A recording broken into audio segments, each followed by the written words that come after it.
গল্পকন্যা আপনার শুনছেন Henry rider হ্যাগারের লেখা গল্প দ্য বেথরেন এর 11তম পর্ব। আজ জেরুসালেম থেকে 7 মাইল দূরে বিরিত গ্রাম। বিশ্রামের জন্য সেখানে থামল কাফেলা। এরপর আবার উপত্যকা ধরে দ্রুত ঘোরা ছোটানো হলো। মাঝ দুপুরে তীব্র গরমে সেদ্ধ হবার আগেই জায়ানুর ফটকে পৌঁছানোর ইচ্ছে সবার। উপত্যকার শেষ মাথা রুদ্ধ করে রেখেছে এক পাহাড়ি ঢাল। সেখানে পৌঁছে থমকে দাঁড়ালো দলটা। ঢালের উপর থেকে ঘোড়ায় চড়ে নেমে আসছে একজন পুরুষ আর একজন নারী। কারা এরা কে জানে? চরম কৌতূহল নিয়ে সবাই তাকিয়ে থাকলো দুই অশ্বারোহীর দিকে। দৃশ্যটা খুব চেনা মনে হলো উলফের কাছে। গর্ডনে দেখে ফিরে বলল, বৈরুতের কথা মনে আছে ভাই? লোকটা দেখতে ওই বুড়োর মতো না? ঘোড়া দুটো দেখো, যেন পুনর্জন্ম নেয়া আগুন আর ধোয়া। কি দেহ, কি শক্তি, কি চমৎকার পদক্ষেপ। কাফেলার পাশে এসে থামল দুই আগন্তুক। এতক্ষণে দেখা গেল পুরুষটির চেহারা। চমকে উঠল গডউইন। উলফের ধারণা ঠিক, এই তো সেই বালির পুত্র, মাসুদার চাচা। এ লোকের কাছ থেকে আগুন আর ধোঁয়াকে উপহার হিসাবে পেয়েছিল ওরা। সঙ্গের মেয়েটিকে চেনা গেল না। মুখ ঘুমটার আড়ালে উদ্দৃশ্য, দীর্ঘ অঙ্গ ঢেকে রেখেছে মোটা আলখাল্লায়। কাফেলার নেতার কাছে অনুমতি নিল মাসুদার চাচা। দুই নাইটের সঙ্গে কথা বলতে চায়। তারপর এগিয়ে এলো ওদের দিকে। অভিবাদন বিনিময় হলো। ঘুমটা পড়া মেয়েটাকে দেখিয়ে উলফ জানতে চাইল, কে ও? আমার আত্মীয়, বলল বৃদ্ধ। জেরুজালেমে যাবে, ওর ব্যাপারেই এসেছি নাইটেরা। দয়া করে তোমাদের সঙ্গে নিয়ে যাবে ওকে। ভয়ের কিছু নেই, গুপ্তচর নয় ও। মাসুদার মতো খ্রিস্টান, তবে তোমাদের ভাষা জানে না। আসলে পথে মন্দ লোকের অভাব নেই। একা পাঠানোর সাহস পাচ্ছি না। আমাকেও জরুরি একটা কাজে চলে যেতে হবে। বেশি কিছু করতে হবে না তোমাদের, শুধু সঙ্গে রেখো মেয়েটাকে। জেরুজালেমের দক্ষিণ ফটকে পৌঁছানোর পর আমার আরেক আত্মীয় এসে নিয়ে যাবে ওকে। নিশ্চয় নেব, বলল গডউইন। চমৎকার দুটো ঘোড়া দিয়ে আপনি আর আমাদের সাহায্য করেছেন। বিপদে আপদে অনেক কাজে লেগেছে ওরা। এতটুকু উপকার অবশ্যই করব। শুনে খুশি হলাম, বলল বৃদ্ধ। এসো মেয়ে, আমাদের পেছনে থাকো, আহ্বান জানালো উলফ। ইয়ে, আরেকটা কথা, ইতস্তত করে বলল আরব বৃদ্ধ। এতদিনে আমাদের ভাষা বোধে শিখে ফেলেছ তোমরা, তাই বলে আমার আত্মীয়ের সঙ্গে গল্পগুজব জুড়তে যেও না। অনুরোধ রইল, ঘুমটা সরাতেও বলো না ওকে। অচেনা পুরুষদের সঙ্গে কথা বলা বা তাদের সামনে চেহারা দেখানোর নিয়ম নেই আমাদের গোত্রে। আশা করি যথার্থ ভদ্রলোকের মতোই সম্মান দেখাবে আমাদের রীতিনীতিকে। খুব বেশি হলে 1 ঘন্টা লাগবে জেরুজালেমে পৌঁছাতে। এর মধ্যে কথাবার্তা না বললে তো কোনো ক্ষতি নেই। আপনি যা চান তাই হবে, কথা দিল গডউইন। এই মহিলাকে আমরা বিরক্ত করব না। আর হ্যাঁ, আগুন আর ধোয়ার জন্য ধন্যবাদ জানাচ্ছি আপনাকে আবার। ভালো, যদি অমন ঘোড়া আরও প্রয়োজন হয়, যে কোনো ঘোড়ার বাজারে গিয়ে আমার খোঁজ করো। খবরটা চলে যাবে আমার কাছে। ঘোড়ার মুখ ঘোরাতে শুরু করল বৃদ্ধ। দাঁড়ান, ত্রস্ত গলায় বলল গডউইন। মাসুদার খবর কি? ও কি ফিরে এসেছে আপনার কাছে? না, তবে খবর পাঠিয়েছে আসকালানের কাছাকাছি একটা বাগানে যেতে। সালাদিনের শিবির থেকে চলে আসছে। ওখান থেকে ওকে নিয়ে আসবো আমি। যাচ্ছি ওখানেই। বিদায়। ঘুমটা পড়া মেয়েটার দিকে তাকিয়ে মাথা ঝুঁকালো বালির পুত্র। তারপর লাগামে ঝটকা মেরে তীরের মতো ছোটালো তার ঘোড়া। ফিরে গেল যে পথে এসেছে সে পথে। স্বস্তির একটা নিঃশ্বাস ফেলল গডউইন। মাসুদার ব্যাপারে দুর্ভাবনা দূর হয়েছে। চাচার সঙ্গে দেখা করার ব্যাপারে কথা হওয়া মানে সুস্থ আছে ও। ঘোরের মাঝে, আতঙ্কের মাঝে যে কণ্ঠ শুনেছে তা ওর হতে পারে না। কে জানে, পুরোটাই হয়তো উত্তেজিত মস্তিষ্কের কল্পনা। সোজা হয়ে বসতেই উলফের দিকে নজর পড়ল। ঘাড় ফিরিয়ে বারবার পিছনের অশ্বারোহী মেয়েটাকে দেখছে। সামনে তাকাও, গম্ভীর গলায় বলল গডউইন। রওনা হচ্ছে আবার, এত নড়াচড়া করলে ঘোড়ার পিঠ থেকে পড়ে যাবি তুমি। বলেছে তোমাকে? মুখ ঝামটা দিল উলফ। মানা করতে চাইলে সরাসরি মানা করো, কথা ঘোরাবার দরকার কি? তাহলে মানাই করছি, ওর দিকে ওভাবে তাকিও না। সমস্যা কোথায়?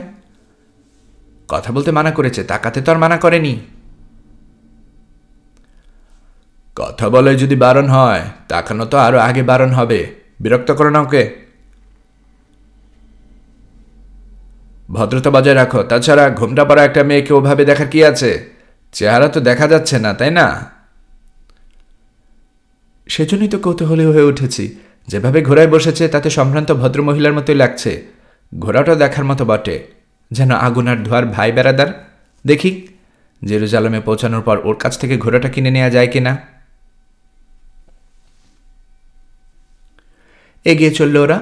বৃদ্ধ আরবকে দেয়া প্রতিশ্রুতি পালন করল, কথা বলল না, পেছনে তাকাল না আরও একবার।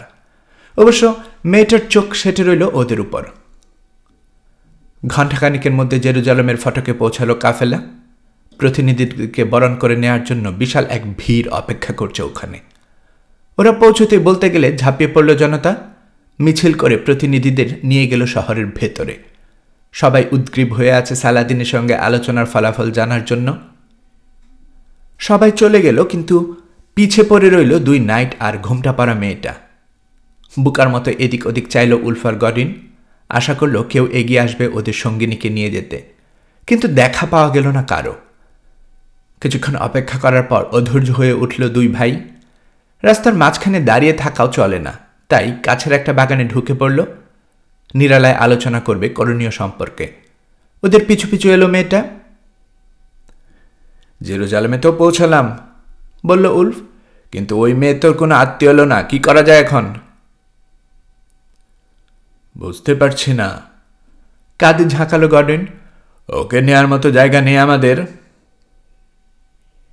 কথা বলে দেখি। এখন তো আর কোনো উপায়ও নেই। কোথায় যেতে চায় সেটা খালি জিজ্ঞেস করব। সাই দিল গডউইন। ঘোড়ার মুখ ঘোরালো উলফ। আরবিতে জিজ্ঞেস করল, এই মেয়ে, কে নিতে আসবে তোমাকে? কোথায় তোমার আত্মীয়? ওই তো ওখানেই। নরম একটা কণ্ঠ ভেসে এলো ঘুমটার ওপাশ থেকে। তাড়াতাড়ি বাগানের উপর নজর বোলালো উলফ আর গডউইন। ইতস্তত বেড়ে ওঠা গাছপালা আর স্তূপ করে রাখা পাথর ছাড়া কিছু নজরে পড়ল না।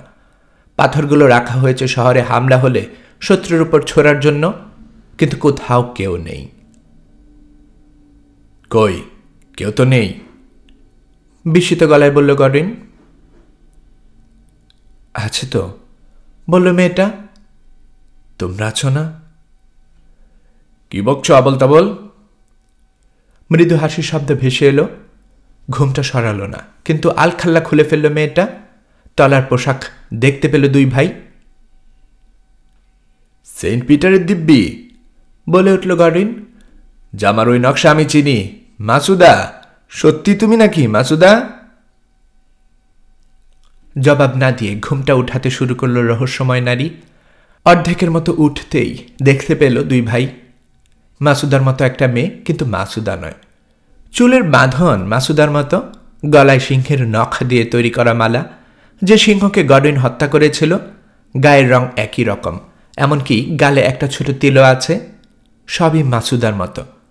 সামান্য ঝটকা দিয়ে পুরো ঘুমটা সরালো মেয়েটা, আর সঙ্গে সঙ্গে তাকে চিনতে পেরে চমকে উঠল দুই নাইট। রোজামুন্ড, এ তো রোজামুন্ড, অবিশ্বাস্য সুরে বলল উলফ। মাসুদের ছদ্মবেশে রোজামুন্ড।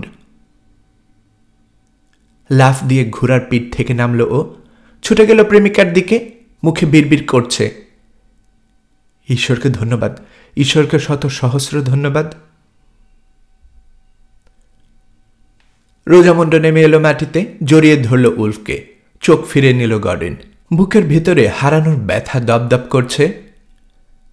হ্যাঁ, আমি। একটু পর নিজেকে ছাড়িয়ে নিয়ে বলল রোজামুন্ড, স্বপ্ন দেখছ না? কপট অভিমান ফুটালো গলায়। কেমন মানুষ তোমরা? অতটা পথ একসঙ্গে এলাম, অথচ কেউ চিনতেই পারলে না আমাকে। আরে জামা কাপড় আর ঘোড়ার ঘুমটা ভেদ করে দেখতে জানি নাকি আমরা? রাগী গলায় বলল উলফ। পর মুহূর্তে হেসে উঠল, আবার জড়িয়ে ধরল রোজামুনকে। আচমকা সচকিত হলো গডউইন।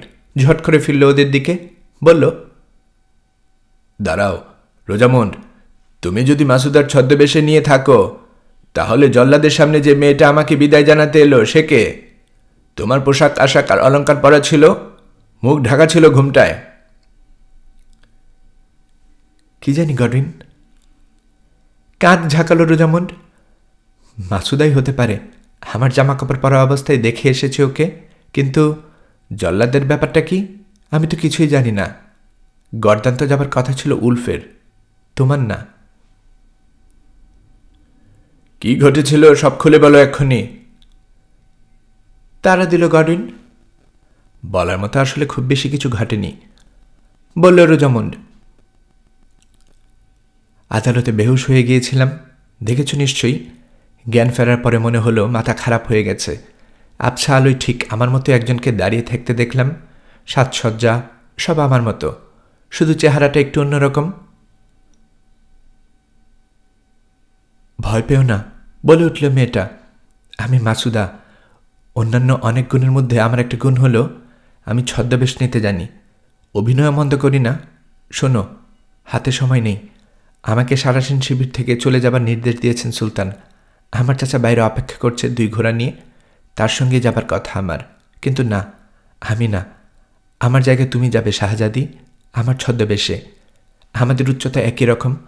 যদি পোশাক আদল বদল করে ফেলি, একে অন্যের মতো চুল বাঁধি বা সাজ নেই, আর যদি মুখ ঢেকে রাখি ঘুমটায়, তাহলে কেউ পার্থক্য ধরতে পারবে না। দরজা পর্যন্ত তোমাকে এগিয়ে দেব আমি। কান্নার ভান করব যেন প্রিয় দাসী চলে যাচ্ছে বলে খুব কষ্ট পাচ্ছে শাহজাদি। রক্ষী কিংবা খোঁজার দল কিছু বুঝতেই পারবে না। এসো, তোমাকে সাজিয়ে দিচ্ছি। কিন্তু কোথায় যাব আমি? জানতে চাইলাম। আমার চাচা তোমাকে জেরুজালেমগামী কাফেলার সঙ্গে ভিড়িয়ে দেবে। না পারলে নিজেই নিয়ে যাবে ওখানে। তাও যদি সম্ভব না হয়, তাহলে লুকিয়ে রাখবে নিজের গোত্রের মাঝে। আমি একটা চিঠি লিখে দিয়েছি ওর জন্য। এই নাও, বুকের কাছে লুকিয়ে রাখো ওটা, ওর হাতে দিও। আর তুমি মাসুদা? জানতে চাইলাম আমি। আমাকে নিয়ে ভেবো না, বলল ও। আমিও পালাচ্ছি আজ রাতে। কিভাবে তা খুলে বলার সময় নেই। 2-1 দিনের মধ্যে তোমার সঙ্গে দেখা করব আমি। কিছু ভেবো না, সব কিছু ঠিকঠাক থাকলে খুব শীঘ্রই স্যার গডউইনের দেখা পাবে তুমি, আর তোমাকে ইংল্যান্ডে ফিরিয়ে না নিয়ে যাবে উনি। কিন্তু উলফের কি হবে? বললাম আমি। মরতে বসেছ, ওকে ফেলে আমি কিছুতে যাব না। বোকার মতো কথা বলো না, আমাকে ধমকালো মাসুদা। ওর মরণ যেমন ঠেকানোর উপায় নেই, তেমনি তোমারও মরবার কোনো উপায় নেই। সুলতান কিছুতেই মরতে দেবেন না তোমাকে। বেঁচে যদি থাকবে, তাহলে বন্দি থাকার চেয়ে মুক্ত অবস্থায় বাঁচা ভালো না? তাছাড়া স্যার উলফের সঙ্গে দেখা হয়েছে আমার। ওই বুদ্ধি দিয়েছে এভাবে তোমাকে সুলতানের কবল থেকে বাঁচানোর জন্য। ও মিনতি করেছে, যদি ওকে সত্যিই ভালোবাসো, তাহলে যেন দ্বিধা না করো। মাসুদার সঙ্গে তো আমার দেখাই হয়নি, বলে উঠল উলফ। ওকে এ ধরনের কোনো কথাই বলিনি আমি। এই পরিকল্পনার ব্যাপারেও কিছু জানতাম না। চুপ করো, বলল গডউইন। আগে রোজামুন্ডের কাছ থেকে সব শুনি, তারপর এসব নিয়ে আলোচনা করা যাবে। মাসুদা আরও কি বলেছে জানো? কথার খেয়ে ধরল রোজামুন্ড।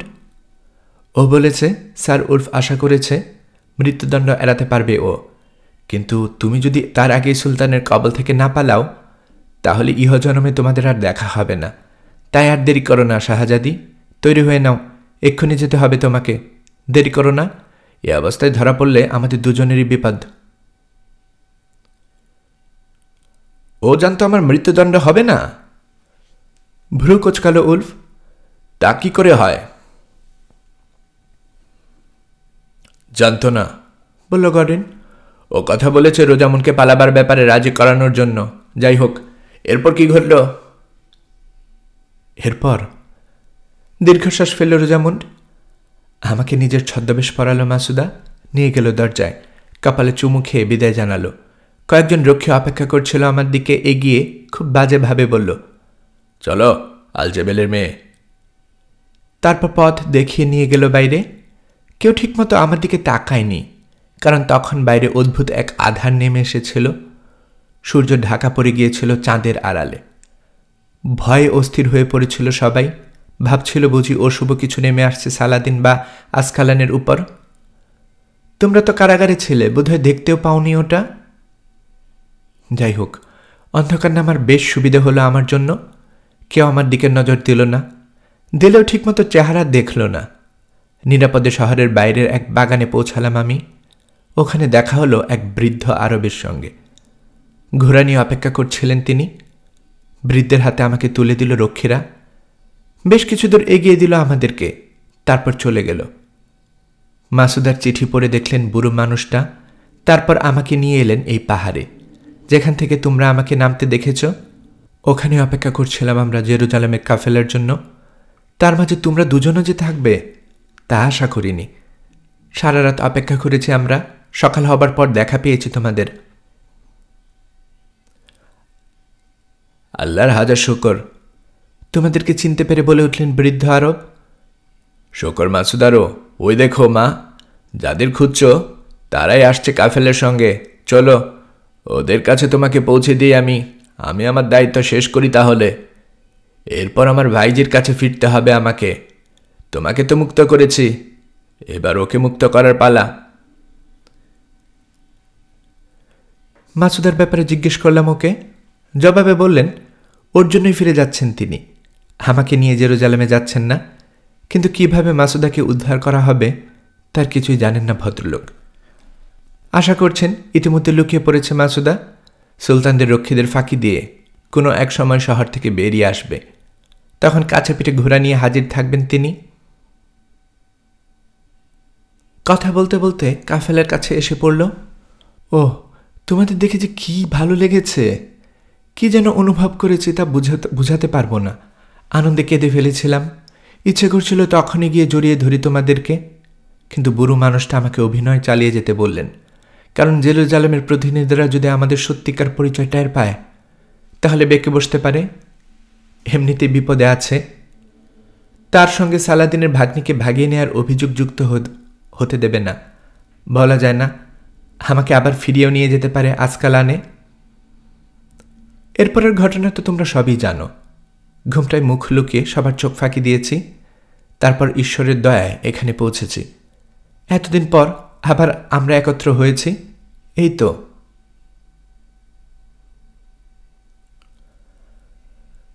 রোজামুন্ডের কথা শেষ হলে গম্ভীর হয়ে গেল গডউইন। কেন যেন আনন্দ স্পর্শ করছে না ওকে। বলল, সবই ঠিক আছে, কিন্তু মাসুদা কোথায়? এত বড় একটা ষড়যন্ত্র করেছে ও সালাদিনের বিরুদ্ধে। তার পরিণতি কি হতে পারে ভেবে দেখেছ? হায় ঈশ্বর, ও কি করেছে জানো রোজামুন্ড? উলফের জায়গায় আমার মৃত্যুদণ্ড হতে যাচ্ছিল। কিভাবে সেটা পরে জানবে। শাস্তি দেওয়ার আগে বালবেকের শাহজাদিকে ডেকে পাঠান সুলতান আমাকে বিদায় জানানোর জন্য। ওখানে সালাদিনের নাকের নিচে তোমার ছদ্মবেশে অভিনয় করেছে মাসুদা। এত সুন্দর অভিনয় যে শুধু সুলতান না, ওখানে উপস্থিত প্রতিটি মানুষ, এমনকি আমিও ধোঁকা খেয়েছি। হ্যাঁ, একটু সন্দেহ হয়েছে, কিন্তু তারপরও ধোঁকা খেয়েছি আমি। সেই থেকে অজানা একটা ভয় অনুভব করছি, অমঙ্গলের একটা আশঙ্কা। মনে হচ্ছিল সেটা তোমার জন্যে, কিন্তু এখন বুঝতে পারছি আসলে মাসুদার জন্য বুক কাঁপছে আমার। উলফ আর রোজামুন্ডের হাসি নিভে গেল কথাটা শুনে। দ্রুত নিজেকে সামলে নিল গডউইন। ঠিক করে ফেলল কি করবে। উলফকে বলল, ভাই, রোজামুন্ডকে শহরের ভিতরে কোথাও লুকিয়ে রাখার ব্যবস্থা করো। সবচেয়ে ভালো হয় যদি পবিত্র ক্রুশের সন্ন্যাসীরা আশ্রমে ওর জায়গা করতে পারে। অভয়াশ্রম ওটা, ইচ্ছের বিরুদ্ধে কাউকে ওখান থেকে বের করা যায় না। জেরুজালেমের লোকজন চাইলেও সালাদিনের কাছে ফেরত পাঠাতে পারবে না ওকে। ওখানকার প্রধান সন্ন্যাসী আমাদের পরিচিত মানুষ। কথা বলে দেখো, মনে হয় না রোজামুনকে নিরাশ করবেন উনি। বুঝলাম সবই। মাথা ঝাঁকালো উলফ। কিন্তু এই কাজ আমাকে গছাচ্ছ কেন? তুমি কি করবে? আমি আসকালানে ফিরে যাচ্ছি মাসুদাকে খুঁজে বের করার জন্য। কিন্তু কেন? নিজের খেয়াল রাখতে জানে মাসুদা। নিজের চেষ্টাতে ওখান থেকে পালাবে বলে ঠিক করেছে ও। ওর চাচা তো গেছে ওকে আনার জন্য। এত কিছু জানি না আমি, বলল গর্ডন। কিন্তু এতটুকু জানি রোজামুন্ডের জন্য, সম্ভবত আমার জন্যেও, ভয়ঙ্কর এক ঝুঁকি নিয়েছে মেয়েটা। ভেবে দেখো, সালাদিনের জায়গায় তুমি থাকলে কি করতে? যদি দেখতে তোমার প্রাণপ্রিয় ভাগ্নি গায়েব, আর তার জায়গায় বসে আছে এক বহুরূপী দাসী, সেই দাসী যাকে শুরু থেকে তুমি অবিশ্বাস করো, সেই দাসী যাকে তুমি শিবির থেকে বের করে দিয়েছ।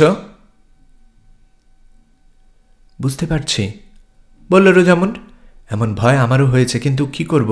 মাসুদা আমাকে এমনভাবে বোঝালো উলফের দোহাই দিয়ে। এরপর আর মাথা কাজ করেনি আমার। কি লজ্জা! লজ্জা পাবার কিছু নেই, বলল গর্ডন। মিথ্যে কথা বলেছে ও তোমাকে।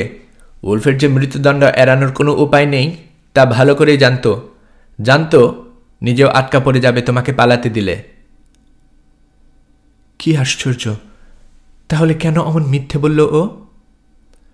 আমার জন্য। দাঁতে দাঁত পিষল গর্ডন।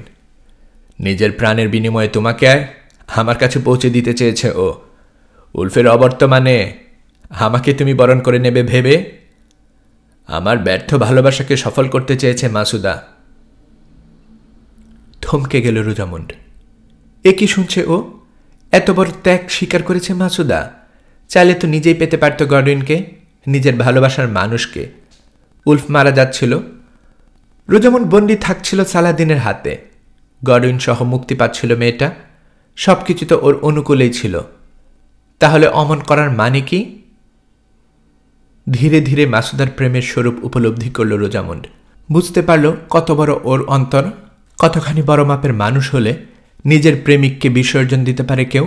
নিজের প্রাণের বিনিময়ে প্রতিদ্বন্দ্বীর জীবন বাঁচানো, তাকে নিজের ভালোবাসার মানুষের হাতে তুলে দেয়া, এ কোনো সাধারণ মেয়ের কাজ নয়।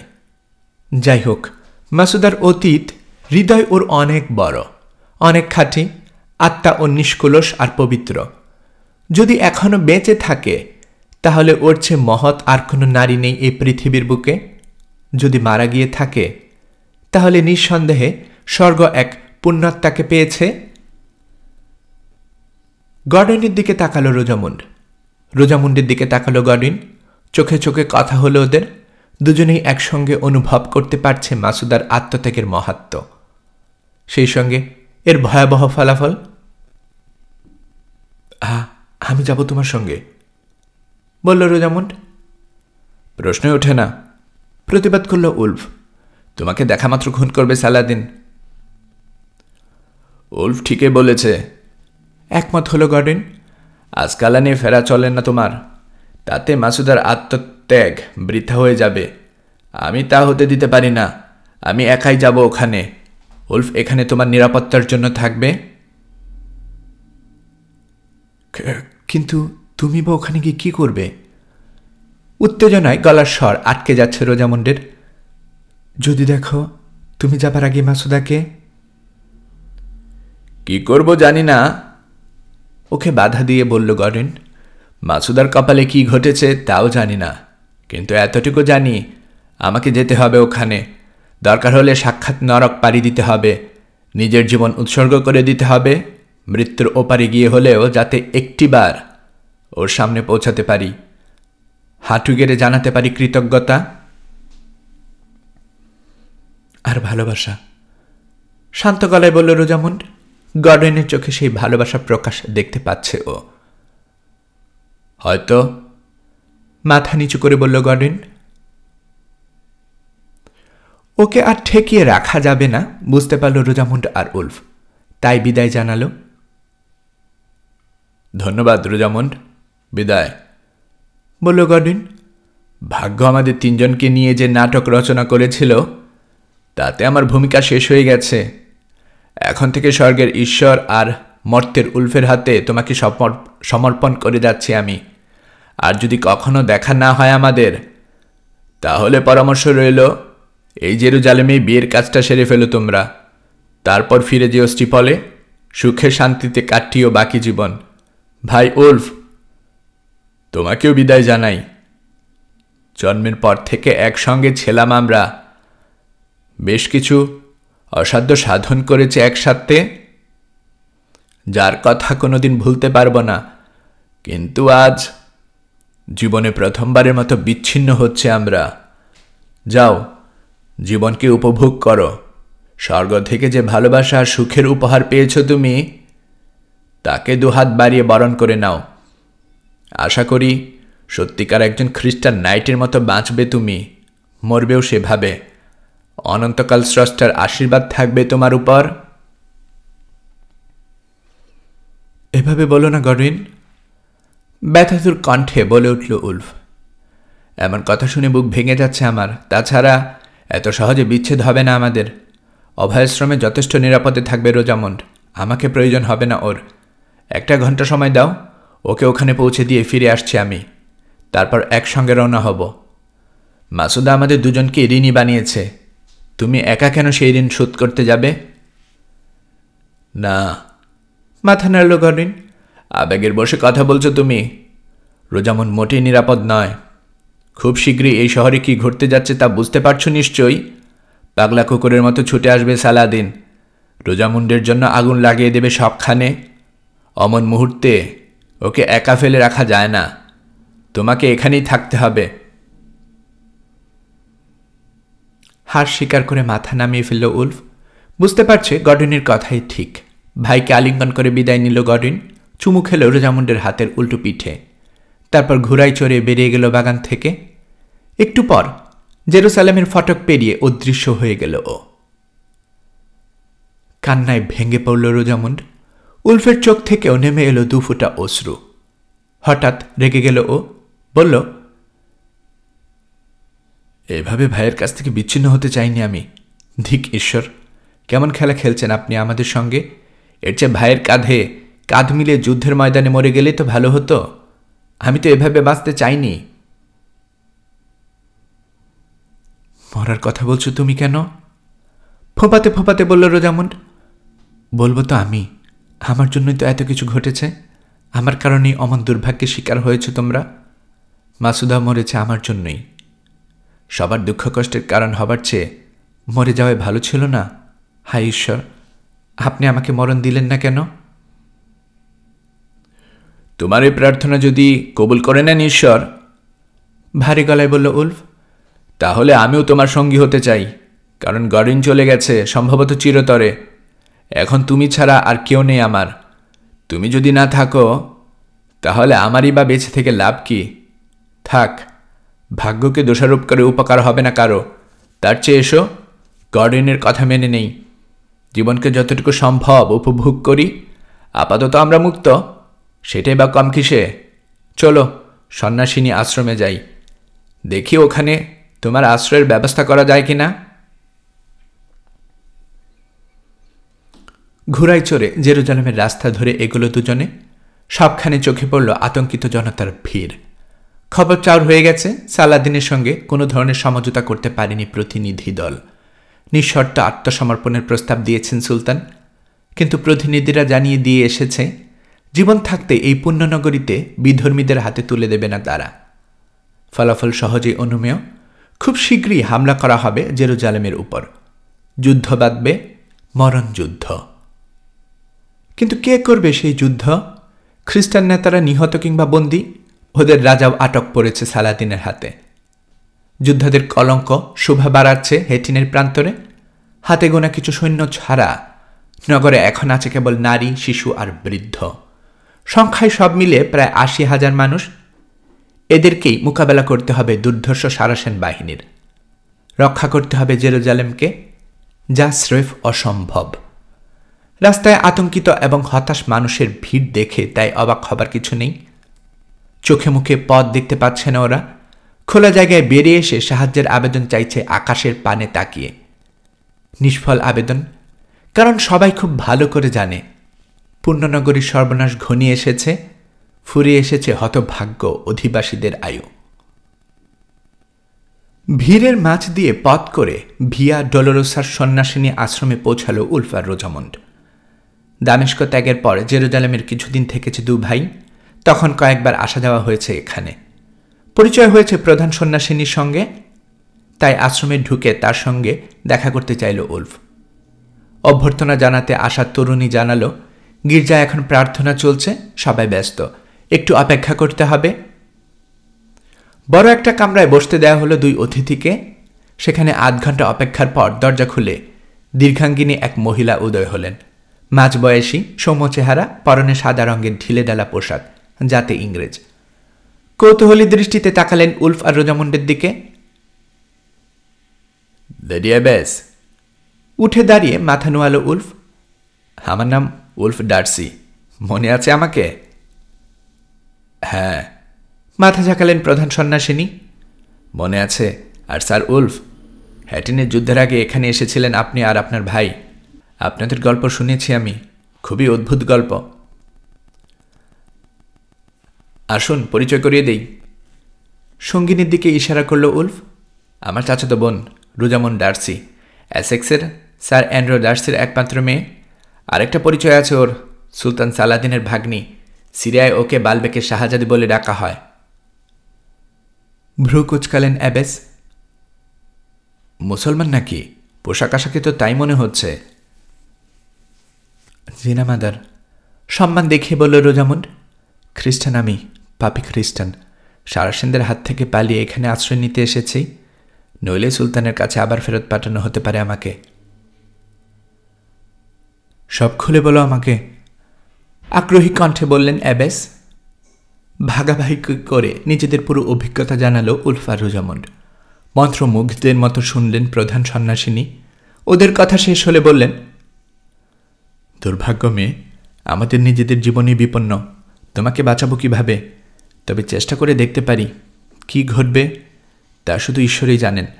আমাদের সবার প্রাণের মালিক তিনি, তার ইচ্ছে ছাড়া কিছুই হয় না। যতদিন সম্ভব তোমাকে এখানে আশ্রয় দেব আমরা, যাতে অন্তত খ্রিস্টানদের কেউ তোমার উপর জোর জবরদস্তি খাটাতে না পারে। বাকিটা ঈশ্বরের মর্জি। আর হ্যাঁ, একটা পরামর্শ দেব, আশ্রমের খাতায় নবীস হিসেবে নাম তুলে ফেলো, অংশ হয়ে যাও আমাদের, তাতে আরও বেশি নিরাপদে থাকবে তুমি, কেউ তোমাকে বহিরাগত ভাববে না। উলফের চেহারায় একটু উদ্বেগ ফুটল। রোজামন্ড যদি সন্ন্যাসব্রত গ্রহণ করে তাহলে ওদের বিয়ে হওয়া সম্ভব নয়। ওর অবস্থা দেখে মৃদু হাসলেন অ্যাবেস। বললেন, আমি অস্থায়ীভাবে নবীস হতে বলেছি ওকে, স্থায়ীভাবে নয়। চূড়ান্ত শপথ না নিলে পুরোদস্ত সন্ন্যাসিনী হয় না কেউ, সবাই সে শপথ নেয়ও না। আমি রাজি, বলল রোজামন্ড। রাজকীয় সাজ নিতে নিতে হাঁপিয়ে উঠেছি। কদিনের জন্য আপনাদের সাদাসিধে পোশাক পরতে পারলে খুশি হব। গির্জায় নিয়ে যাওয়া হলো ওকে। আশ্রমের সমস্ত সন্ন্যাসিনীর উপস্থিতিতে আনুষ্ঠানিকভাবে অভয়াশ্রম দেওয়া হলো ওকে। তারপর নবীস হিসেবে শপথ নিল রোজামন্ড। সাদা পোশাক পরিয়ে দেওয়া হলো ওকে, মাথা ঢেকে দেওয়া হলো সাদা ওড়না দিয়ে। আনুষ্ঠানিকতা শেষ হলে বিদায় নিল উলফ। রোজামন্ডকে আশ্রমে রেখে চলে গেল শহরে।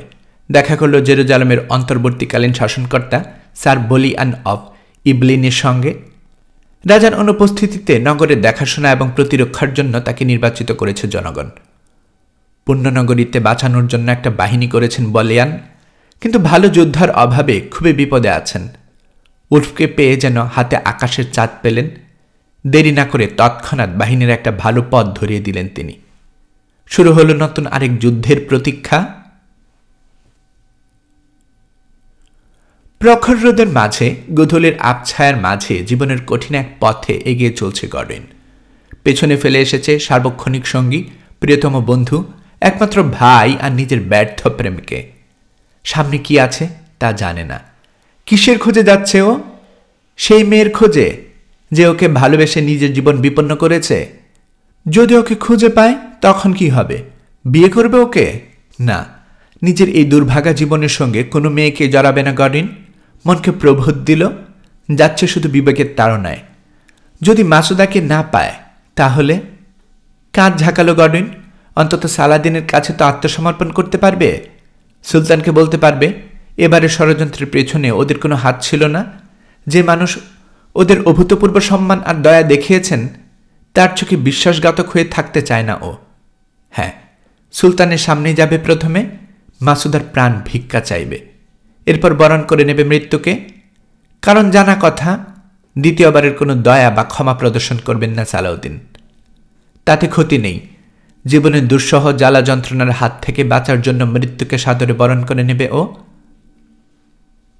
সন্ধ্যা নাগাদ পরাজিত আসকালান নগরীর প্রাচীরের বাইরে পৌঁছালো গডউইনের ক্লান্ত ঘোড়া। সারাসেনদের শিবির ঢুকতে কোনো অসুবিধা হল না। দীর্ঘদিন ওদের সঙ্গে থাকতে থাকতে সবার মুখ চেনা হয়ে গেছে তরুণ নাইট। কেউ বাধা দিলেন না ওকে। শহরে পৌঁছে গেল খুব শীঘ্রই। সালাদিনের বিশান বাড়ির সামনে গিয়ে থামল ও। প্রহরীকে জানালো সুলতানের সঙ্গে দেখা করতে এসেছে। খুব শীঘ্রই ডাক পড়ল ওর। বিশাল এক হল ঘরে দরবার বসিয়েছেন সালাদিন, সেখানে নিয়ে যাওয়া হলো ওকে। সভাসদদের মাঝে গম্ভীরভাবে সুলতানকে বসে থাকতে দেখল গডউইন। ওর উপর দৃষ্টি পড়া মাত্র জ্বলে উঠল তার দুই চোখ। স্যার গডউইন, বাঁকা সুরে বললেন সালাদিন, তোমার সাহস আছে বটে, কোন দুঃখে আবার এখানে মুখ দেখাতে এসেছ জানতে পারি কি? অকৃতজ্ঞতার ষোলকলা কি পূর্ণ হয়নি এখনো? আমি তোমাদের প্রাণ ভিক্ষা দিলাম, আর তার প্রতিদানে চুরি করে নিয়ে গেলে আমার ভাগ্নিকে। আমরা নিরপরাধ মহানুভব, বলল গডউইন। এবারও ষড়যন্ত্রের ব্যাপারে কিছুই জানতাম না, তবে জেরুজালেমে আমার ভাই আর রোজামনকে রেখে ফিরে এসেছি শুধু আপনাকে সত্যি কথাটা জানাতে আর আত্মসমর্পণ করতে। একটাই মিনতি, মাসুদার পরিবর্তে শাস্তি যা দেবার আমাকে দিন। এমন আবদারের কারণ কি? জিজ্ঞেস করলেন সালাদিন। কারণ সুলতান, মাথা নিচু করে ভারী গলায় বলল গডউইন, ও যা করেছে তা আমাকে ভালোবেসে করেছে, যদিও আমার অজ্ঞাতে। বলুন মহানুভব, ও কি এখনো এখানে আছে নাকি পালিয়ে গেছে? আছে, এখানেই আছে, সংক্ষেপে বললেন সালাদিন। দেখা করতে চাও ওর সঙ্গে? স্বস্তির নিঃশ্বাস ফেল গডউইন। যাক, তাহলে বেঁচে আছে মাসুদা। বুকের মধ্যে যে অজানা আশঙ্কা অনুভব করছিল তা নিশ্চয়ই মনের কারসাজি। জি মহানুভব, বলল ও।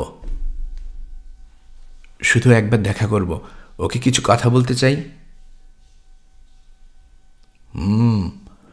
ওর ষড়যন্ত্র কতখানি সফল হয়েছে তা শুনে নিশ্চয়ই খুশি হবে। ক্রূর হাসি ফুটল সালাদিনের ঠোঁটে। সত্যি বলতে কি, পরিকল্পনাটার প্রশংসা করতেই হয়। সভাসদদের মধ্য থেকে একজনকে হাতছানি দিয়ে ডাকলেন তিনি, বৃদ্ধ সেই ইমাম, যিনি সেদিন দুই নাইটের ভাগ্য নির্ধারণী আয়োজন করেছিল। কানে কানে তাকে কিছু বললেন সালাদিন, তারপর নির্দেশ দিলেন, আগামীকাল এই নাইটের বিচার হবে। আপাতত মাসুদার কাছে ওকে নিয়ে যাওয়া হোক। রূপার একটা প্রদীপ হাতে তুলে নিলেন ইমাম। ইশারায় অনুসরণ করতে বললেন গডউইনকে। সুলতানকে কুর্নিশ করে এগোতে শুরু করল ও, কিন্তু কয়েক পা যেতেই লক্ষ্য করল দরবারের লোকজন করুণার চোখে তাকাচ্ছে ওর দিকে। বুক কেমন যেন করে উঠল। থেমে দাঁড়ালো গডউইন। সুলতানের দিকে ফিরে জিজ্ঞেস করল, মাফ করবেন মহানুভব, আমাকে কি মরতে পাঠাচ্ছেন?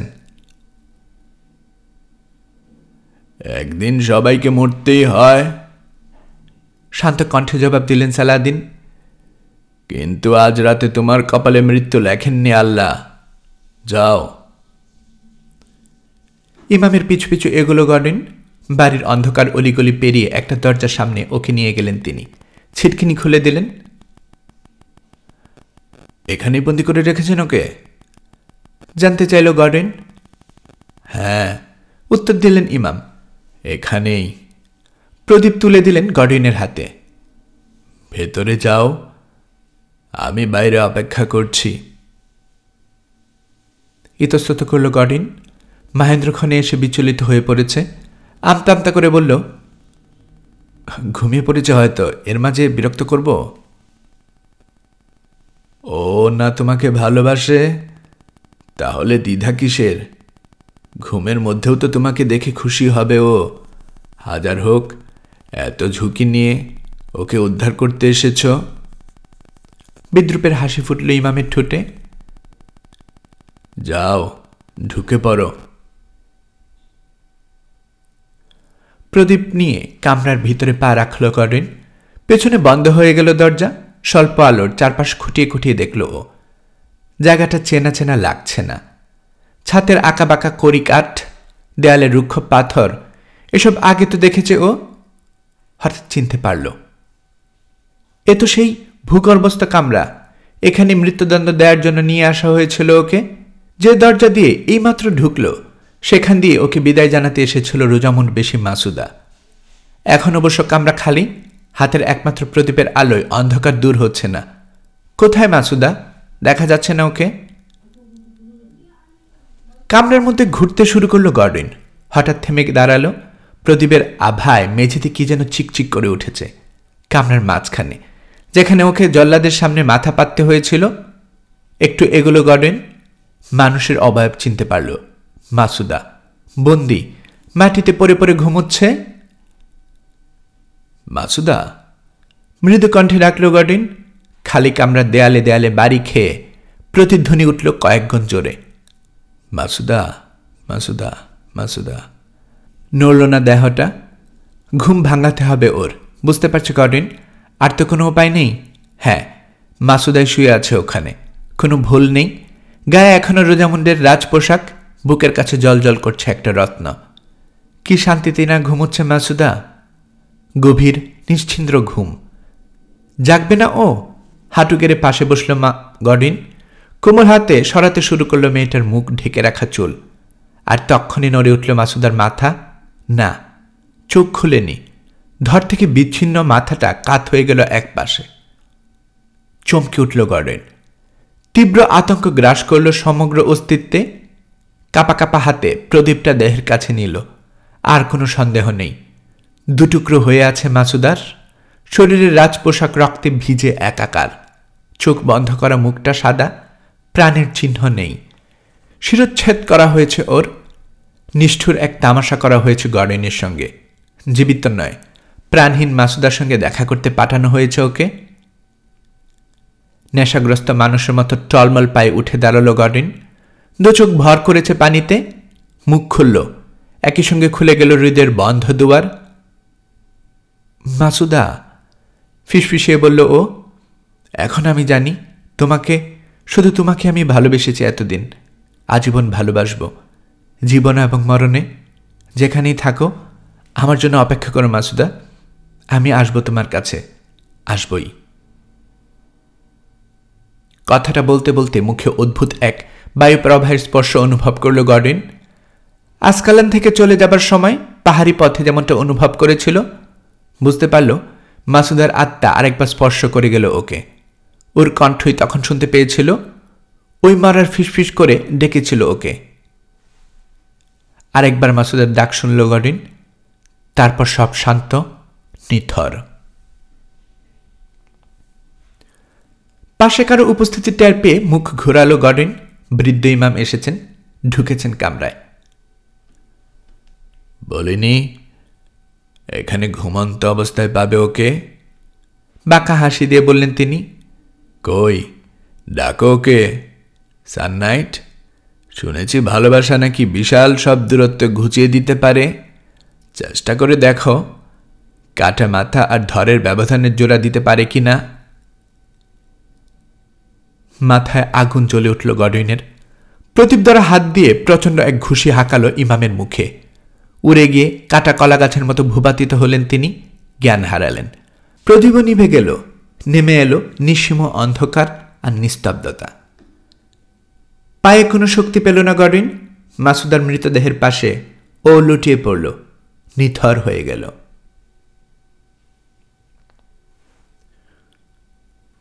গডউইন বুঝতে পারছে অসুস্থ হয়ে পড়ে আছে ও। কোথায় কতদিন থেকে তা কিছুই জানে না। অতীত স্মৃতি সবই হারিয়ে গেছে। শুধু জানে মাসুদা সেবা করছে ওর। পাশেই থাকে মেয়েটা সারাক্ষণ। পরনে সাদা পোশাক, দু চোখের দৃষ্টিতে সীমাহীন মায়া মমতা আর শ্রদ্ধা মেশানো ভালোবাসা নিয়ে। খেয়াল করে গডউইন ওর গলায় একটা সরু লাল দাগ আছে। কিভাবে সে দাগ এলো তা বুঝতে পারে না। টের পায় গডউইন অসুস্থ অবস্থায় ভ্রমণ করছে ও। প্রতিদিন ভোরে বিকট হাকডাকের মাঝে জেগে ওঠে পুরো শিবির। তার কিছুক্ষণ পর কৃতদাসেরা ওর পালকি তুলে নেয় কাঁধে। দিনভর উত্তপ্ত মরুর মাঝ দিয়ে বয়ে নিয়ে যায় ওকে। সন্ধ্যায় থামে যাত্রা। চারপাশে নানান গুঞ্জন শুনে বোঝা যায় বিশাল সেনাবাহিনী ফের তাঁবু ফেলতে শুরু করেছে। রাত নামে। আকাশের বুকে মুখ দেখায় মলিন চাঁদ। চারপাশে ঝিকমিক করতে থাকে লক্ষ কোটি তারা। এর মাঝে কানে বাজে সম্মিলিত ধ্বনি, আল্লাহ আকবার, আল্লাহ আকবার, আল্লাহ এক এবং অদ্বিতীয়, তিনি ছাড়া আর কোনো উপাস্য নেই। মিথ্যে প্রভুর সামনে মাথা ঝুঁকাচ্ছে ওরা, বলে গডউইন। ওদেরকে যিশুর সামনে মাথা নত করতে বলো। ওভাবে বিচার করো না ওদের। পাশ থেকে ভেসে আসা মাসুদার কোমল কণ্ঠ, পবিত্র মনে যদি কোনো প্রভুর পূজা করে মানুষ, সেই প্রভু মিথ্যে হতে পারে না। স্বর্গে পৌঁছানোর অনেক সিঁড়ি আছে, মনকে উদার করো হে নাইট। যাত্রা শেষ হলো এক সময়। নতুন আওয়াজ শোনা গেল চারদিকে, যুদ্ধের আওয়াজ। হুকুম পেয়ে বেরিয়ে পড়ল হাজার হাজার সৈন্য। অস্ত্রের ঝনঝনানিতে মুখরিত হলো আকাশ বাতাস। যখন সৈন্যরা ফিরে এলো, শোনা গেল নিহত সঙ্গীদের জন্য বিলাপ। অবশেষে এমন একদিন এলো যেদিন চোখ খুলে মাসুদাকে আর দেখতে পেল না গডউইন। চঞ্চলের মতো এদিক সেদিক তাকালো, কিন্তু কোথাও নেই মেয়েটা। রয়েছে শুধু পরিচিত অন্য একটা মুখ, এক বার্ড, নাজারেতের বিশপ। কোথায় আমি? দুর্বল গলায় জানতে চাইল গডউইন। জেরুজালেমের প্রাচীরের বাইরে, জানালেন এক বার্ড। সারাসিন শিবিরে, সুলতান সালাদিনের বন্দী হিসেবে। মাসুদা কোথায়? ও তো এতদিন আমার পাশে ছিল। স্বর্গে আমার বিশ্বাস, নরম গলায় বললেন বিশপ। বড় সাহসী মেয়ে ছিল। এতদিন আসলে আমি ছিলাম তোমার পাশে। না না, বিরক্ত গলায় বলল গডউইন। আপনি না, মাসুদা সেবা করেছে আমার। তাহলে ওর আত্মা হবে, বললেন এক বার্ড। কারণ আমি ওকে কবর দিয়েছি, প্রার্থনা করেছি মাথার কাছে বসে। স্বর্গ থেকে নিশ্চয়ই তোমার কাছে এসেছিল ওর আত্মা, তোমাকে মরতে ফিরিয়ে দিয়ে আবার চলে গেছে। এতক্ষণে কঠিন সত্যটা মনে পড়ল গডউইনের। গুঙ্গানি বেরিয়ে এলো ওর গলা ছেড়ে। অচেতন হয়ে পড়ল ক্ষণিকের জন্য। জ্ঞান ফিরলে গত কিছুদিনের ঘটনা খুলে বললেন এক বার্ড। মাসুদার লাশের পাশে অজ্ঞান অবস্থায় ওকে আবিষ্কার করে সালাদিনের রক্ষীরা। কাছেই পড়েছিল ইমাম। প্রদীপের খোঁচায় একটা চোখ গলে গেছে। বুড়ো মানুষটার এ অবস্থা দেখে খেপে গিয়েছিল সারাসেন আমিররা। প্রাণ নিতে চেয়েছিল গডউইনের, কিন্তু সালাদিন রাজি হয়নি। বরং বলেছেন গডউইনের শোক নিয়ে বিদ্রুপ করতে গিয়ে উপযুক্ত শাস্তি পেয়েছেন ইমাম। তরুণ নাইটের প্রতি নিজের অনুরাগের কথা জানিয়েছেন তিনি সবাইকে। বলেছেন ওর সাহস দেখে মুগ্ধ হয়েছেন তিনি। নিশ্চিত মৃত্যু জেনেও যে মানুষ অন্যকে বাঁচানোর জন্য তার সামনে ফিরে আসতে পারে, তাকে শ্রদ্ধা না করে উপায় নেই। প্রকাশ্যে ঘোষণা দিয়েছেন সুলতান, বিধর্মী খ্রিস্টান হলেও গডউইনকে তিনি বন্ধুর মতো ভালোবাসেন। ফলে ইমাম তার চোখ আর প্রতিশোধ নেবার আশা দুটোই হারিয়েছেন। মাসুদার লাশ দেখে মানসিকভাবে প্রচণ্ড আঘাত পেয়েছিলেন গডউইন। অসুস্থ হয়ে পড়েছিল, চলে গিয়েছিল মৃত্যুর কাছে। বিশপ এক বার্ডকে দায়িত্ব দেয়া হয় ওর চিকিৎসা করবার, সম্ভব হলে বাঁচিয়ে তোলার। জেরুজালেমের উদ্দেশ্যে যাত্রার সময় ওকে ফেলে আসেনি সালাদিন, সৈনিকদের মাধ্যমে বয়ে নিয়ে এসেছেন। আলাদা একটা তাঁবুতে ওকে রাখা হয়েছে সব সময়। ঔষধপত্রের কমতি হয়নি কখনো। ফলে ধীরে ধীরে সুস্থ হয়ে উঠেছে ও। বিশপ জানালেন ইতিমধ্যে জেরুজালেমে পৌঁছে গেছে ওরা। পবিত্র নগরী দখলে লড়াই শুরু হয়েছে। দুই পক্ষেই ক্ষয়ক্ষতি হয়েছে প্রচুর। কি মনে হয়? জানতে চাইল গডউইন। জেরুজালেম কি পতন ঘটবে? হ্যাঁ, দুঃখের বিষয়, তাই ঘটবে বলে আশঙ্কা করছি আমি, বিমর্ষ গলায় বললেন বিশপ। যদি না অলৌকিক কিছু ঘটে যায় আর কি। সালাদিন কি দয়া দেখাবেন? কেন দেখাবেন? ওরা তো সুলতানের সমস্ত শর্ত প্রত্যাখ্যান করেছে। না গডউইন, সুলতান কসম কেটেছেন, 100 বছর আগে জেরুজালেমবাসীর অসংখ্য মুসলমানকে হত্যা করে গডফ্রে যেভাবে পবিত্র নগরী দখল করেছিল, এবার তিনিও সেভাবে খ্রিস্টানদেরকে খতম করে ফিরিয়ে নেবেন এই নগরী। কোনো আশা নেই ওদের, কোনো আশা নেই। উদ্গত হাহাকার চাপা দিয়ে তাঁবু থেকে বেরিয়ে গেলেন একবার্ট। বিছানায় স্থির হয়ে শুয়ে রইল গডউইন। ভাবল সমস্যাটা নিয়ে কি সমাধান হতে পারে এর। একটাই জবাব মাথায় এলো। জেরুজালেমে রোজামুটা আছে, সুলতানের ভাগ্নি, যাকে তিনি যে কোনো মূল্যে আবার হাতে পেতে চান। না, আত্মীয় বলে নয়, বরং ওকে না পেলে তার স্বপ্ন অপূর্ণ রয়ে যাবে বলে। কি ছিল সেই স্বপ্ন? হ্যাঁ, রোজামুন্ডির কোনো মহৎ কাজের মাধ্যমে রক্ষা পাবে অগণিত মানুষ। বেশ, জেরুজালেমে যদি রক্ষা পায়, তাহলে কি হাজার হাজার মুসলমান আর খ্রিস্টানদের প্রাণ ভিক্ষা পাবে না? অবশ্যই। এটাই সব প্রশ্নের জবাব। বুঝতে পারছো গডউইন? কায়মনোবাক্যে প্রার্থনা করল, সুলতানের হৃদয়ে এই জবাব পৌঁছে দেওয়ার শক্তি দিন ঈশ্বর ওকে। সেদিনই সুযোগ পেয়ে গেল গডউইন। সন্ধ্যাবেলায় দুর্বল শরীর নিয়ে শুয়েছিল ও। হঠাৎ গায়ে একটা ছায়া পড়ল। চোখ তুলতে দেখতে পেল মহাপরাক্রমশালী সুলতানকে। স্বয়ং সালাদিন দাঁড়িয়ে আছেন ওর শিবিরের পাশে। সম্মান দেখানোর জন্য হাত তাড়াতাড়ি উঠে বসার চেষ্টা করল ও, কিন্তু হাত তুলে ওকে মানা করলেন সালাদিন। ওর পাশে বসে কথা বলতে শুরু করলেন। স্যার গডউইন, বললেন সুলতান, তোমার কাছে আমি ক্ষমা চাইতে এসেছি। সেদিন অমন এক কাজ করে বসেছি যা একজন সুলতানের পক্ষে শোভা পায় না। মাসুদার লাশের কাছে তোমাকে পাঠানোর কথা বলেছি। অপরাধের উপযুক্ত শাস্তি পেয়েছে ও,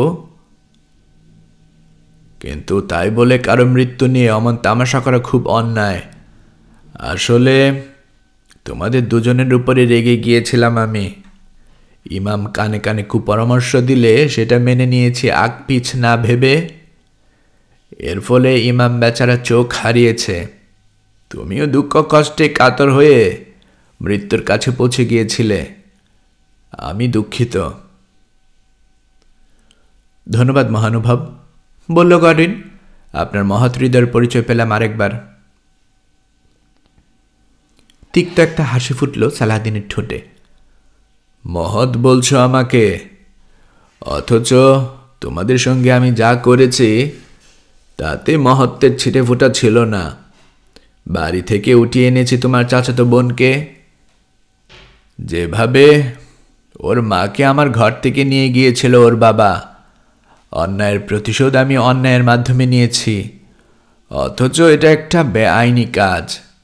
অমন নিজ একটা কাজ করতে গিয়ে স্যার এন্ড্রুকে আমার ভৃত্যরা হত্যা করেছে, যে একসময় আমারই বন্ধু ছিল। বন্ধু হত্যার কলঙ্ক লেপে গেছে আমার কপালে, কিন্তু এসবই ছিল আমার নিয়তির ইশারায়। একটা স্বপ্নকে সত্য করার জন্য। বলো স্যার গডউইন, শিবিরে একটা গল্প ছড়িয়ে পড়েছে, ওটা কি সত্য? হেটিনের যুদ্ধের আগে তুমি নাকি খ্রিস্টানদের পরিণতির স্বপ্নে দেখতে পেয়েছিলে, সেই জন্য নাকি নিষেধও করেছিলে ওদেরকে আমার সঙ্গে লড়াইয়ে নামতে। ঠিকই ধরেছেন সুলতান, মাথা ঝাঁকালো গডউইন। সত্য এমন একটা স্বপ্ন দেখেছিলাম আমি। আর সেটার কথা শুনে তোমাদের নেতারা কি বলেছে? হেসেছে ওরা, উপহাস করেছে, জাদুকর বলে আখ্যা দিয়েছে, গালি দিয়েছে, আপনার বেতনভুক্ত গুপ্তচর বলে। বোকার দল, আল্লাহর পাঠানো বার্তাবাহকের কথা বিশ্বাস করেনি, বিড়বিড় করলেন সালাদিন। যাই হোক, বোকামির মূল্য দিয়েছে ওরা, তাতে আমার উপকার হয়েছে। সত্যি করে বলো তো স্যার গডউইন, আমার স্বপ্ন নিয়ে কি তোমার মনে কখনো সন্দেহের উদ্রেক হয়েছে? কখনো মনে হয়েছে আসলে আমার ভাগ্নির চেহারার পর পর 3 বার দেখিনি আমি? যা দেখেছি সবই উত্তেজিত মস্তিষ্কের কল্পনা। জি না মহানুভব। ওই খ্রিস্টান মেয়েটার কাণ্ড দেখে রাগে অন্ধ হয়ে গিয়েছিলাম। সবাইকে ফাঁকি দিয়ে আমার ভাগ্নিকে পাচার করে দিয়েছিল ও। বলো, সেই রাগ কি অন্যায় ছিল? অন্যায্য ছিল। আমার স্বপ্নকে, আমার বিশ্বাসকে চুরমার করে দিয়েছে ও। বলো, ওকে শাস্তি দিয়ে কি অন্যায় করেছে আমি? জি না সুলতান, ধীরে ধীরে বলল গডউইন। মাসুদার মৃত্যুটা আমার জন্য যতটা কষ্টকরই হোক, আমি মনে করি না আপনি কোনো অন্যায় করেছেন, মানে জ্ঞাতসারে। কি বলতে চাও? ভ্রু কোচকালেন সুলতান। স্বর্গের একজন বার্তাবাহক হিসেবে আরেক বার্তাবাহককে বলছি আমি, আপনার স্বপ্ন চুরমার হয়নি। মাসুদা যা করেছে তা বরং আপনার স্বপ্নকে সফল করবার পথে নিয়ে গেছে অনেক দূর। আপনি তা জানতেন না, তাই নিজের অজান্তে শাস্তি দিয়ে ফেলেছেন ওকে। ব্যাপারটা খোলাসা করো সান নাইট। গম্ভীর হয়ে গেলেন সালাদিন। বালবেকের শাহাজিদের পালিয়ে যাওয়ার কি লাভ হয়েছে আমার? ও এখন জেরুজালেমে আছে সুলতান। ঈশ্বর ওকে নির্দিষ্ট একটা উদ্দেশ্যে ওখানে পৌঁছে দিয়েছেন। আমার বিশ্বাস ওর উসিলাতে শহরটা রেহাই দেবেন আপনি। তাতে হাজার হাজার নিরীহ প্রাণ রক্ষা পাবে, সফল হবে আপনার স্বপ্ন। ভালো মতো ভেবে দেখুন ব্যাপারটা। অসম্ভব। ঝট করে উঠে দাঁড়ালেন সালাদ্দিন। আমি দয়া দেখাতে চেয়েছি, ওরা প্রত্যাখ্যান করেছে। এরপর আর কোনো কথা চলে না। কসম কেটেছি আমি, সবাইকে শেষ করে দেব। নারী, শিশু, বৃদ্ধ, কেউ বাদ যাবে না। দুনিয়ার বুক থেকে এই দূষিত ধর্ম আর দূষিত জাতকে বিতাড়িত করে ছাড়ব আমি। রোজামন্ডির কি হবে? আপনারই তো রক্ত বইছে ওর শরীরে, তাও কি দূষিত? উল্লাস কি আপনাকে শান্তি এনে দিতে পারবে? জেনে রাখুন, জেরুজালেমকে ধ্বংস করতে চাইলে রোজামুন্ড তার সঙ্গে ধ্বংস হয়ে যাবে। ওকে বাঁচিয়ে রাখার আদেশ দেব আমি, বললেন সালাদিন। অপরাধ নিঃসন্দেহে করেছে ও, কিন্তু তার বিচার আমি নিজ হাতে করব। কিভাবে বাঁচাবেন ওকে? আপনার সৈন্যরা তো খুনের নেশায় উন্মাদ হয়ে থাকবে। হাজার হাজার মেয়ের মাঝখানে লুকিয়ে থাকা রোজামনকে কিভাবে চিনবে ওরা? সেক্ষেত্রে খুনোখুনি শুরু হওয়ার আগেই ওকে বের করে আনা হবে জেরুজালেম থেকে। উলফ যতক্ষণ বেঁচে আছে ততক্ষণ তা হবার নয়। জীবন দিয়ে হলেও রোজামনকে রক্ষা করবে ও। জীবন দিলে দিক, খ্যাপাটে গলায় বললেন সালাদিন। কিন্তু আমি যা বলেছি তাই হবে। ঝড়ের বেগে তাঁবু থেকে বেরিয়ে গেলেন সুলতান, কিন্তু খেয়াল করলে গডউইন দেখতে পেত তার কপালে চিন্তার রেখা ফুটে উঠেছে। সাক্ষাৎ নরকে পরিণত হয়েছে জেরুজালেম। সবখানে কালো থাবা বসিয়েছে দৈন্য, দুর্দশা আর হতাশা। হাজার হাজার নারী আর শিশু, যাদের স্বামী কিংবা পিতা মারা পড়েছে হেটিনের যুদ্ধে, আটকা পড়েছে নগরীর ভিতর। যুদ্ধ করার মতো পুরুষের সংখ্যা নগণ্য, তাদেরকে নেতৃত্ব দেবার মতো অভিজ্ঞ যোদ্ধা আরও বেশি অভাব। উলফকে তাই দায়িত্ব নিতে হয়েছে বেশ কয়েকটা দলের। প্রথমে পশ্চিম দিক থেকে আক্রমণ করছে সালাদিন, সেন্ট স্টিফেন আর সেন্ট ডেভিডের ফটকের মাঝখানে জায়গায়। তবে ওখানে দাঁড়িয়ে আছে দুটো দুর্ভেদ্য দুর্গ, পিসানে প্রাসাদ আর ট্যাঙ্ক্রিডের টাওয়ার। সেখান থেকে নগরের যোদ্ধারা মোকাবেলা করছে আগ্রাসনকারীদের, কিন্তু হটতে বাধ্য করেছে ক্ষয়ক্ষতির মুখে। পশ্চিম থেকে সুবিধা করতে না পেরে সুলতান তাই নিজের বাহিনীকে নিয়ে গেছেন পূবে। ক্যাদ্রনের উপত্যকায় শিবির ফেলেছেন। পশ্চিম থেকে সারাসেনদের চলে যেতে দেখে খুশি হয়ে উঠেছিল নগরবাসী, কিন্তু পূবে ওরা আবার উদয় হলে মুছে গেছে মুখের হাসি। বুঝে ফেলেছেন এই দফায় আর রক্ষা নেই। আত্মসমর্পণ করতে চায় এমন লোকের অভাব নেই নগরে। আমৃত্যু লড়াইয়ের শপথ নিয়েছে এমনও আছে প্রচুর। দুপক্ষে প্রতিদিন ভয়াবহ তর্ক বিতর্ক চলে। বেশ কয়েকদিন বাকবিতণ্ডার পর ঠিক করা হলো দূত পাঠানো হবে সালাদিনের কাছে নতুন করে আলাপ আলোচনার জন্য। গেল একদল প্রতিনিধি। সালাদিন তাদেরকে সাদরে বরণ করে নিলেন, জানতে চাইলেন আগমনের কারণ। আমরা আপনার সঙ্গে সন্ধি করতে এসেছি, বলল প্রতিনিধিদের নেতা। হে সুলতান, আপনার শর্তগুলো শুনতে চাই আমরা। জেরুজালেমের ভেতরে বিশেষ একটা মেয়ে আছে, সম্পর্কে আমার ভাগ্নি। আমরা ডাকি বালবেকে শাহজাদি, আর ইংরেজরা ডাকে ওকে রোজামন্ড ডার্সি বলে, বললেন সালাদিন। স্যার উলফ ডার্সি নামে এক নাইটের সঙ্গে কিছুদিন আগে আমার শিবির থেকে পালিয়ে এসেছে ও। ওই নাইটকে তোমাদের বাহিনীর সঙ্গে লড়তে দেখেছি আমি। আমার শর্ত শুনতে চাও? তাহলে মেয়েটাকে নিয়ে এসো আমার সামনে। ওকে না দেখা পর্যন্ত আমি কোনো কথা বলবো না তোমাদের সঙ্গে। দ্রুত সঙ্গীদের সঙ্গে আলোচনা করে নিলেন প্রতিনিধি দলের নেতা। তারপর সুলতানের দিকে ফিরে বললেন, ওই মেয়ের সম্পর্কে আমরা কিছুই জানি না সুলতান, শুধু কানাঘুষে শুনেছি। জেরুজালেমে আদৌ আছে কিনা, থাকলেও কোথাও আছে, সে ব্যাপারে কোনো ধারণা নেই আমাদের। তাহলে শহরে গিয়ে খুঁজে বের করো ওকে, গরম গলায় বললেন সালাদিন। যাও। ফিরে এলো প্রতিনিধিরা। জেরুজালেমের পরিষদের কাছে বিবরণ দিল সাক্ষাতের, জানালো সালাদিনের চাহিদা। শুনে মাথা ঝাঁকালেন নগরের প্রধান যাজক পেট্রিয়াক হেরাক্লিয়াস। অদ্ভুত এই ব্যাপারে সুলতানের দাবি পূরণ করতে অসুবিধা হবে না। এই ভাগ্নিকে খুঁজে বের করা, তার হাতে তুলে দেয়া হোক। কোথায় মেয়েটা? মুখ চাওয়াচাওয়ি করল পরিষদের সদস্যরা। কারো জানা নেই সালাদিনের ভাগ্নি কোথায় আছে। একটু পর একজন উঠে দাঁড়ালো, পেট্রিয়াককে জানালো, এ প্রশ্নের জবাব শুধু স্যার উলফ ডার্সি দিতে পারে। ওর সঙ্গে জেরুজালেমে এসেছে মেয়েটা। খবর দেয়া হলো উলফকে।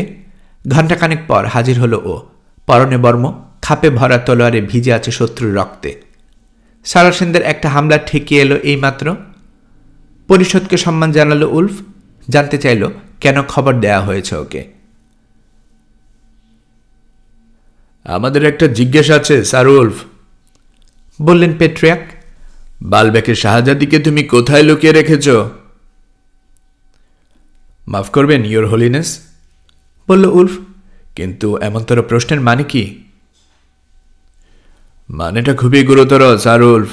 ওকে ফিরিয়ে দিতে হবে সুলতান সালাদিনের হাতে, নইলে তিনি আমাদের সঙ্গে কোনো ধরনের আলোচনায় বসতে রাজি না।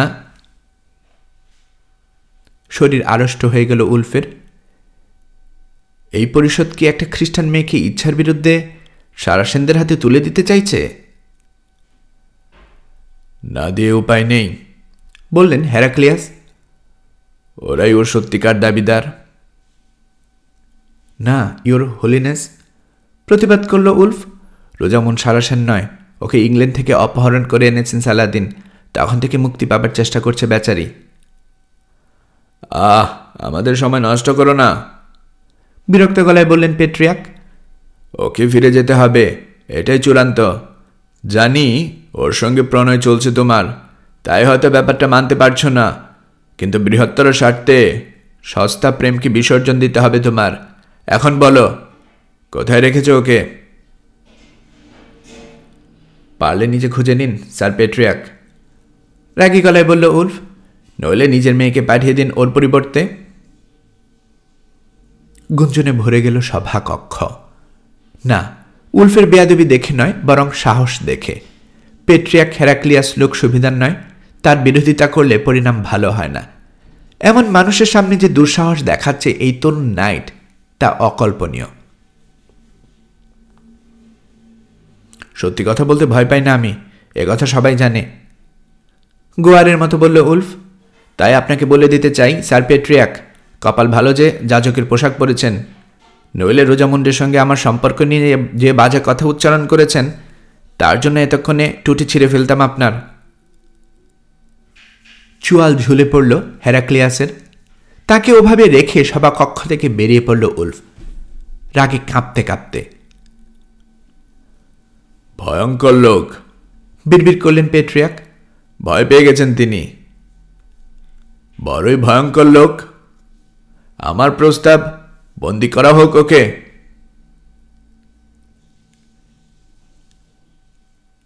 ঠিকই বলেছেন আপনি, বলে উঠলেন বালিয়ান অফ ইবলিন, জেরুজালেমের অন্তর্বর্তীকালীন শাসনকর্তা।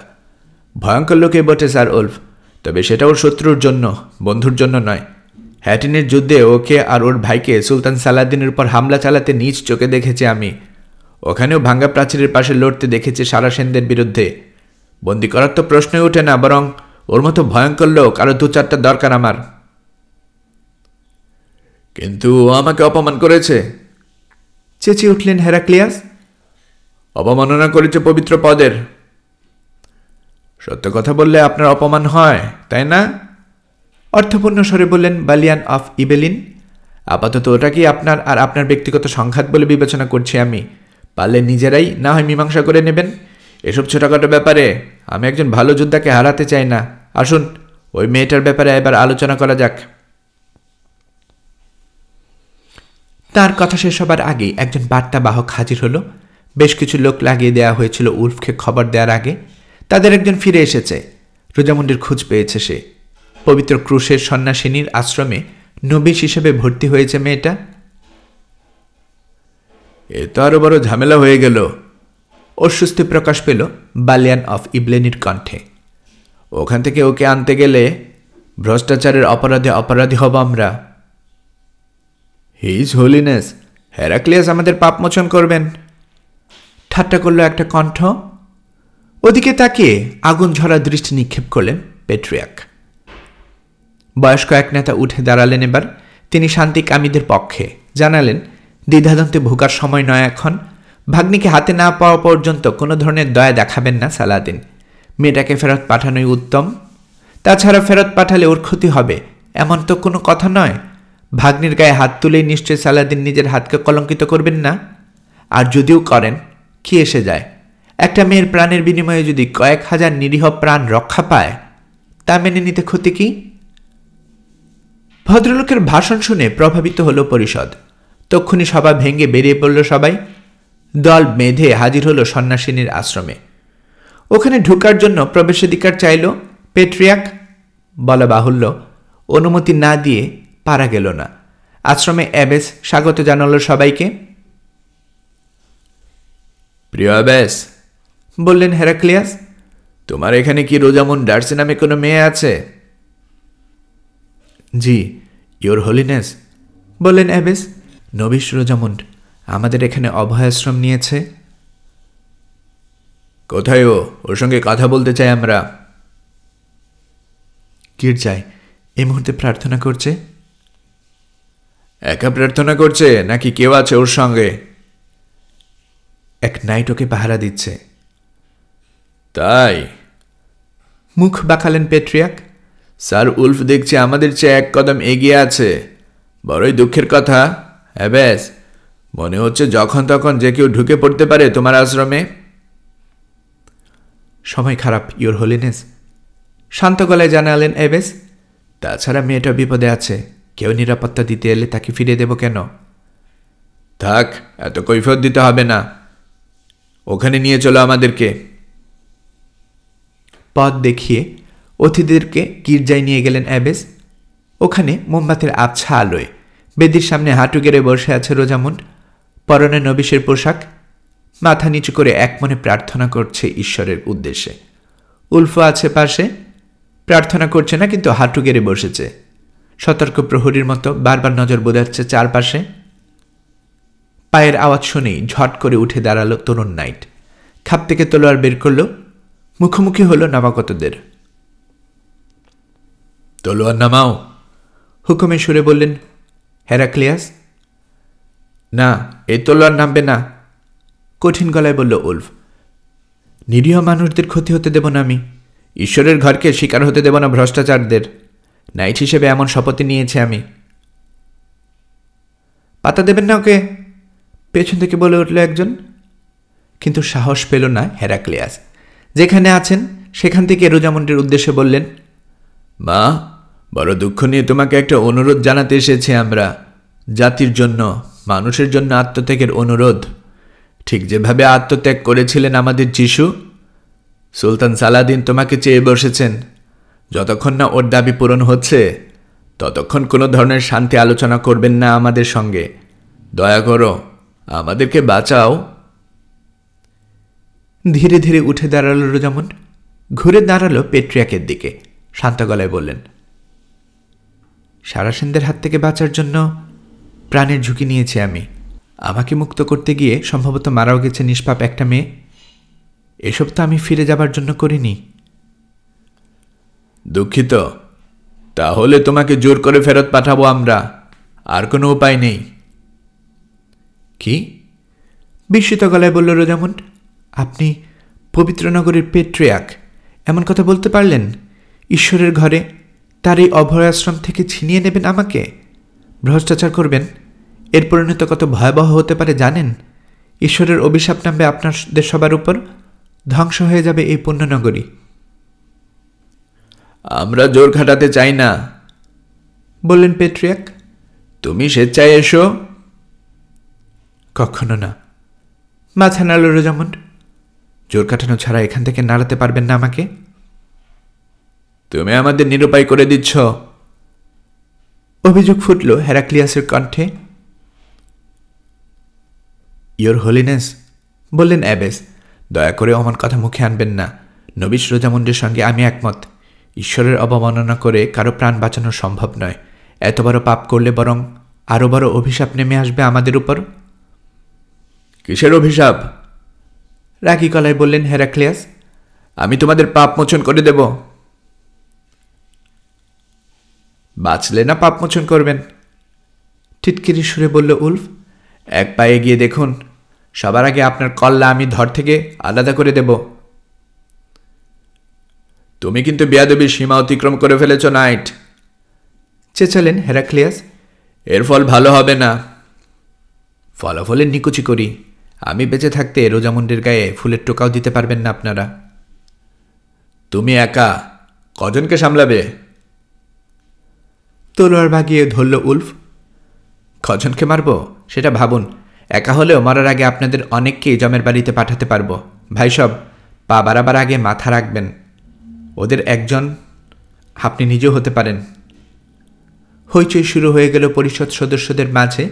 যারা রোজামুনকে জোর করে নিয়ে যাবার পক্ষপাতী, তাদের হাক ডাক বেশি শোনা যাচ্ছে, কিন্তু উলফের হুমকির মুখে এগোবার সাহস করছে না কেউ।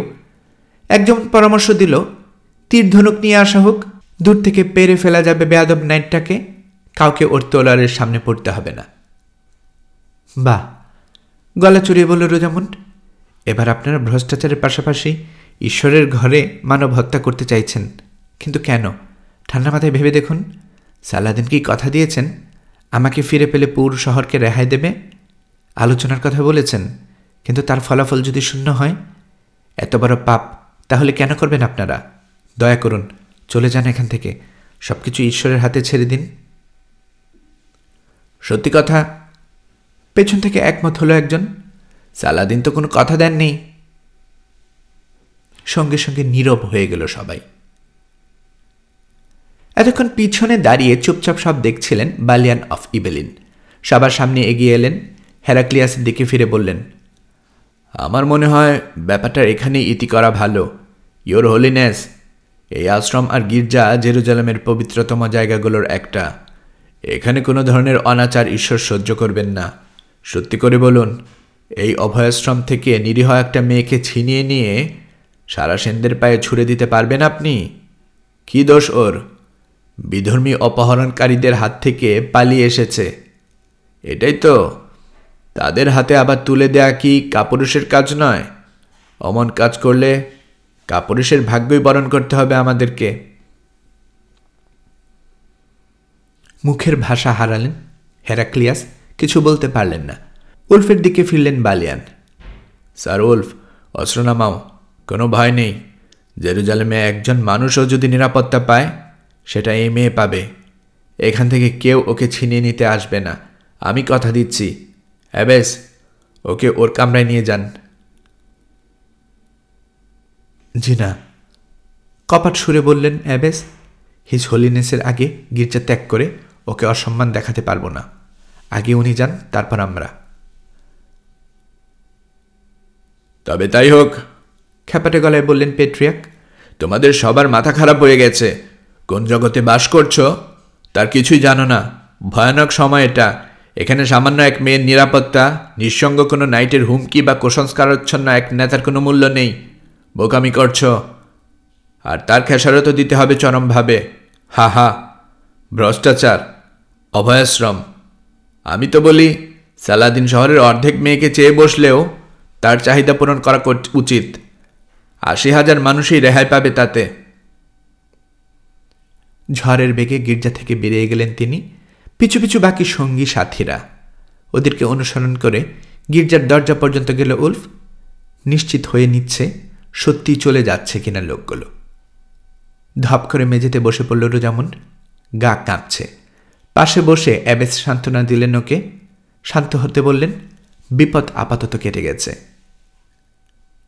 হ্যাঁ মাদার, ফোপাতে ফোপাতে বলল রোজামন্ড, কিন্তু কাজটা কি ঠিক করলাম আমি? সালাদিনের কাছে আত্মসমর্পণ করে সবার প্রাণ বাঁচালে কি ভালো হতো না? বলা যায় না, আমাকে হয়তো ক্ষমা করে দিতেন তিনি, কি আর হতো? না হয় বালবেক বা দামেস্কের প্রাসাদে বন্দী হয়ে বাকি জীবন কাটাতাম। ওহ, কি করব আমি? আবেগের কাছে হেরে গেছি, প্রিয়জনকে চিরতরে বিদায় জানাবার সাহস পাইনি আমি। ভেজা চোখে দূরে দাঁড়ানো উলফের দিকে তাকালো ও। বুঝতে পারছি তোমার মনের দশা, নরম গলায় বললেন অ্যাবেস। প্রিয়জনকে পরিচিত দুনিয়াকে বিদায় জানানো কত কঠিন তা সন্ন্যাসীদের চেয়ে ভালো আর কেউ জানে না। কিন্তু বাছা, তুমি কোনো ভুল সিদ্ধান্ত নিয়েছ বলে মনে করি না আমি। ঠিকই বলেছ, সালাদিন কোনোদিন কোনো কথা দেয়নি। যদি তোমার বিনিময়ে সবাইকে রেহাই দেবার প্রতিশ্রুতি দেন তিনি, শুধুমাত্র তখনই প্রস্তাব বিবেচনা করে দেখতে হবে তোমাকে। হ্যাঁ, বলল রোজামন্ড, তখন আমাকে বিবেচনা করতেই হবে।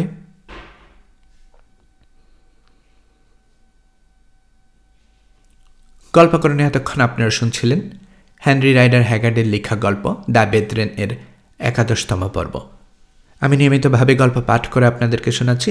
গল্প পাঠ যদি ভালো মনে করে থাকেন, আমার এই গল্পটি আপনার বন্ধুবান্ধব, প্রিয়জন সবার কাছে শেয়ার করবেন, তাতে করে তারা এই গল্পটি শোনার সুযোগ পাবে। আপনারা ভালো থাকবেন সেই প্রত্যাশা এখানে বিদায় নিচ্ছি।